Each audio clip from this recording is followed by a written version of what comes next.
క్రీస్తునందు మిక్కిలి ప్రియ సహోదరి సహోదరులారా, నేడు నవంబరు 2న సకల మృతులను మనము స్మరించుకుంటున్నాం.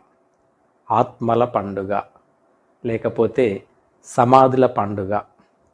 ఈ సందర్భంగా మొట్టమొదటిగా మరణము అంతము కాదు అని గుర్తు చేసుకుందాం. భూలోకంలో జీవించి మరణించిన సకల విశ్వాసులను కొనియాడుచు ఉత్థానము పట్ల ఒక గొప్ప నిరీక్షణను, నమ్మకమును మనము కలిగి ఉన్నామని గుర్తుంచుకుందాం. మంచి జీవితమును జీవించి మరణించిన వారి ఆత్మలు దేవుని చెంత కొలువై ఉంటాయి.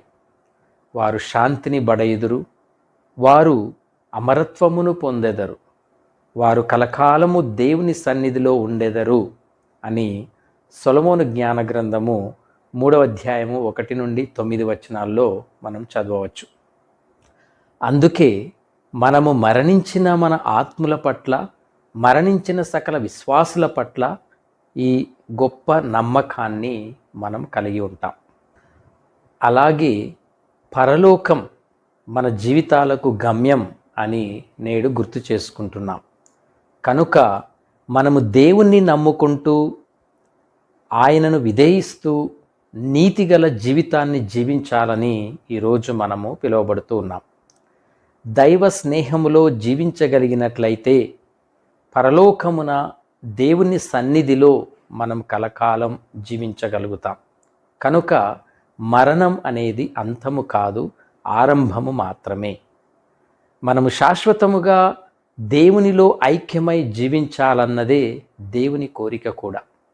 దేవుడు తన ఈ కోరికను తన కుమారుడైన యేసుక్రీస్తు ద్వారా మనకు అందించి ఉన్నారు. ఈ గొప్ప నిరీక్షణను, నమ్మకాన్ని క్రీస్తులో మనము కలిగి ఉన్నాం. క్రీస్తు తన మరణము, ఉత్థానముల ద్వారా నిత్య జీవితమును మనకు వసగుచున్నారు. క్రీస్తు రక్తము వలన మనము ఇప్పుడు దేవుని ఎదుట నీతిమంతులమైతిమి అని పౌలు రోమీలకు రాసిన లేఖ 5వ అధ్యాయము 9వ వచనంలో చదువుతూ ఉన్నాం. ఇప్పుడు క్రీస్తు ద్వారా సమాధానము పొందిన మనము ఆ క్రీస్తు ద్వారా దేవునిలో ఆనందింతుము అని రోమీలకు రాసిన పత్రిక 5వ అధ్యాయము 11వ వచనంలో చదువుతూ ఉన్నాం. దేవుడు తన కుమారుడైన క్రీస్తు ద్వారా మన పాపములను క్షమించుచున్నారు, తనతో సమాధానపరుచుకొనుచున్నారు. కనుక క్రీస్తు ద్వారా పరలోకమునకు చేరు గొప్ప నమ్మకముతో మనము ఈరోజు జీవిస్తూ ఉన్నాం. ఈ నమ్మకము నెరవేరాలంటే మనం క్రీస్తును రక్షకునిగా విశ్వసించాలి. కుమారుని చూచి విశ్వసించు ప్రతి వాడు నిత్య జీవమును పొందుటయే నా తండ్రి చిత్తము, అంతిమ దినమున నేను వానిని లేపుదును అని యోహాను సువార్త 6వ అధ్యాయము 48వ వచనంలో ప్రభు చెప్పి ఉన్నారు. ఆయన దగ్గరకు వచ్చు వారికి శాశ్వత జీవమును వసగును. కనుక దేవుడు మన కొసగు రక్షణను మనము పొందుకోవాలి అంటే క్రీస్తును సంపూర్ణముగా విశ్వసించాలి. ఈ విధంగా శాశ్వత జీవితమునకు విశ్వాసము, అది క్రీస్తునందు విశ్వాసము ఎంతో ప్రాముఖ్యము అని మనకి ఈరోజు అర్థమవుతుంది. కనుక ప్రియ సహోదరి సహోదరులారా, మరణించిన వారి నిరీక్షణ, నమ్మకము వారి విశ్వాసముపై ఆధారపడి ఉంటుంది. మరి ఈరోజు మనం ప్రత్యేకంగా మృతుల కొరకు ప్రార్థన చేస్తూ ఉన్నాం. ఈరోజు సకల ఆత్మల కొరకు, అనగా ఆప్తుల కొరకు మాత్రమే కాక సకల ఆత్మల కొరకు, ముఖ్యముగా దిక్కులేని ఆత్మల కొరకు, అనగా ప్రార్థించటానికి ఎవరూ లేని ఆత్మల కొరకు, వారి నిత్య విశ్రాంతి కొరకు మనం ప్రార్థన చేస్తూ ఉన్నాం. కథోలిక విశ్వాసం ప్రకారం మరణించిన కొందరి ఆత్మలు వారు జీవించిన జీవితమును బట్టి, అనగా పాపాత్ములు పరలోకమునకు వెళ్ళకముందు శుద్ధీకరణ పొందవలసి ఉంటుంది. అలాంటి ఆత్మలు శుద్ధీకరణ పొంది నిత్య విశ్రాంతిని పొందాలంటే భూలోకంలో ఉన్నటువంటి మనందరము వారి కొరకు ప్రార్థన చేయాలి, దాన ధర్మాలు చేయాలి, పూజలు పెట్టించాలి. పాత నిబంధన గ్రంథంలో కూడా మరణించిన వారి కొరకు దేవాలయంలో ప్రార్థనలు చేశారు. పాప పరిహార బలిని అర్పించారు. మక్కబీలకు రాసిన 2వ గ్రంథము 12వ అధ్యాయము 42వ వచనం నుండి 46వ వచనం. ఈ సంప్రదాయమును అనుసరించి క్రైస్తవులు కూడా ఆరంభము నుండి ఈనాటి వరకు కూడా మరణించిన వారి కొరకు ప్రార్థనలు చేసే సంప్రదాయాన్ని కొనసాగిస్తూ వస్తున్నారు. ప్రారంభము నుండి శ్రీసభ చనిపోయిన వారిని భక్తిమంతంగా స్మరించి గౌరవిస్తూ ఉంది. వాళ్ళ విముక్తి కోసం ప్రార్థనలు అర్పిస్తూ ఉంది. మరీ ముఖ్యంగా వారి కోసం దివ్య పూజాబలులను జరుపుతూ వస్తుంది. ఈ భక్తి క్రియల మూలముగా వారు శుద్ధులై దైవ దర్శనము చేసుకోగలుగుతారని శ్రీసభ నమ్మకం. వారి కోసం దాన ధర్మాలు, పరిపూర్ణ ఫలాలు, ప్రాయశ్చిత్త కర్మలు శ్రీసభ ప్రోత్సహిస్తుంది అని కథోలిక శ్రీసభ సత్యోపదేశంలో చదువుతున్నాం. కనుక ప్రియ సహోదరి సహోదరులారా, మరణించిన సకల విశ్వాసుల ఆత్మల కొరకై మనమందరము ప్రార్థించుదాం. మరణించిన వారు సజీవులు అగుతారు అని విశ్వసిద్దాం. చాలా కొద్ది మంది మాత్రమే పాపము నుండి పరిపూర్ణముగా శుద్ధీకరింపబడిన వారిగా మరణించి దేవుని రాజ్యంలో పరలోకములో ప్రవేశిస్తారు. చాలామంది పాపంలోనే మరణిస్తూ ఉంటారు. అలాంటి వారి ఆత్మలు శుద్ధీకరింపబడాలి. దేవుని దయగల ప్రేమాగ్నిలో వారి పాపాలు దహించబడాలి. ఇదియే ఉత్తరించు స్థలముగా తల్లి శ్రీసభ మనకి బోధిస్తుంది. పరలోకమునకు ముందు గది అని మనము దీన్ని చెప్పవచ్చు, లేదా క్షాళన స్థలం లేదా శుద్ధీకరణ స్థలం అని సత్యోపదేశంలో చెప్పబడుతుంది. పూర్తిగా శుద్ధి పొందలేని వారు ఉంటారు.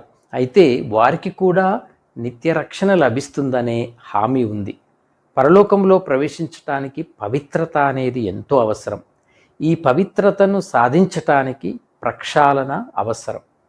ఉత్తరించు స్థలంలోనున్న ఆత్మలు వారంతట వారు ప్రక్షాళన కావించుకోలేరు.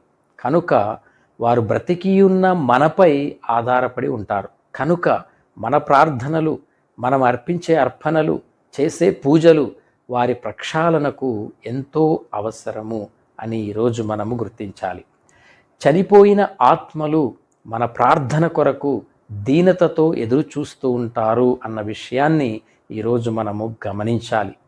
కనుక మనమందరము దిక్కులేని ఆత్మల కొరకు, మన బంధువుల, ఆప్తుల, స్నేహితుల మొదలైన వారి ఆత్మల కొరకు ప్రార్థన చేద్దాం. ప్రార్థనకున్న శక్తి, ప్రార్థన ఆశీర్వాదములకున్న బలం మరణించిన వారిని సైతము కూడా జీవవంతులను చేస్తుంది.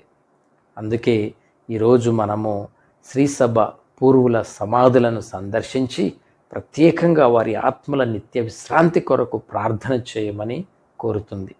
వీలున్న చోట సమాధుల వద్దే దివ్యబలి పూజ కూడా అర్పించబడుతుంది. ఈరోజు మన ప్రార్థనలన్నీ కూడా సకల ఆత్మల కోసం అర్పించబడతాయి. సమాధుల చెంత ప్రార్థన చేయుచుండగా మన మరణం గురించి కూడా మనం ఒక క్షణం ధ్యానించాలి. మన మరణం గురించి ధ్యానించటం విచారకరమైనది ఎంత మాత్రము కాదు. ఇంకా ఎన్ని రోజులు మనకి ఈ లోకంలో ఇవ్వబడ్డాయో మనకు తెలియదు. ఈ లోకంలో మనం ఇంకా ఎంతకాలం జీవిస్తామో మనకు తెలియదు. జీవించిన ప్రతి క్షణం ప్రభువును ప్రేమించాలి. అలాగే మనము ప్రభువు చేత ప్రేమింపబడాలి. అందులకు ఈ ఆత్మ పరిశీలన మనకి ఎంతగానో తోడ్పడుతుంది. చనిపోయిన మన బంధువులు, ఆప్తులు, స్నేహితులు, కుటుంబ సభ్యుల కొరకు ప్రార్థించుట మనందరి బాధ్యత. వారు జీవించిన కాలంలో తెలిసి తెలియక చేసిన పాపములకు క్షమాపణ కొరకు, వారు పరలోక రాజ్య ప్రవేశం కొరకు ఆ దేవాతి దేవుణ్ణి వేడుకుంటూ మొరపెడుతూ మనం ప్రార్థన చేయాలి. కాబట్టి ప్రియ సహోదరి సహోదరులారా, పూల తోటలో మనకు ఇష్టమైన అందమైన పూలు కోయబడినప్పుడు మనకి ఎంతో బాధ, దుఃఖం కలుగుతుంది. కానీ ఆ పూలు కోసిన తర్వాత వాటిని తగిన స్థలంలో ఉంచినప్పుడు మనకి ఎంతో సంతోషం కలుగుతుంది. అలాగే జీవితం అనే ఈ అందమైన పూల తోటలో అందమైన పూల లాంటి మన ఆప్తులు మరణించినప్పుడు మనకి మిక్కిలిగా బాధ కలుగుతుంది. కానీ ఈ జీవితాలకు సృష్టికర్త అయిన దేవుడే స్వయంగా వారిని పిలిచి వారికి తన రాజ్యంలో తగిన స్థానమును వసగినప్పుడు మనము మిక్కిలిగా సంతోషిస్తాం. వారు దేవుని సమక్షంలో క్షేమముగా ఉన్నారు అని మనం భావిస్తూ ఉంటాం. కాబట్టి ప్రియ సహోదరి సహోదరులారా, ఈనాడు సకల విశ్వాసుల మృతుల స్మరణ రోజున మనము నేర్చుకోవలసింది తప్పనిసరిగా ఉంది. అదేమిటంటే, మనం బ్రతుకుతున్న రోజులలో మనము నిత్యము దేవుని యందు భయభక్తులతో జీవించాలి. మన కష్ట సుఖాలనడు మన కాడిని, అంటే మన భారాలను మన కష్ట సుఖాల యందు మోసుకొనుచు దేవుణ్ణి మనము అనుసరించాలి. అప్పుడు మన బాధలు భారాలు తేలికవుతాయి. బరువైన భారాలతో దేవుని వద్దకు వెళితే మన బరువులను దేవుడు తేలిక చేస్తాడు. మన ఆత్మలను కేవలం పరలోక రాజ్యానికే చేర్చటానికి మనము నిత్యము ప్రయత్నం చేయాలి. లేకపోతే దేవునికి దూరమై నరకములో కలిసిపోతాం అనే ఆ భయము, భక్తి, ఆందోళన, చింత మన బ్రతుకు దినములలో చేయు ప్రతి కార్యములో ఉండాలి. కనుక నిత్యము దేవుణ్ణి ఆనుకొని అంటిపెట్టుకొని దేవునిపై ఆధారపడుతూ మన సిలువలను మనము మోసుకుంటూ దేవుని అనుసరించే జీవన విధానమును మనము అలవర్చుకుందాం.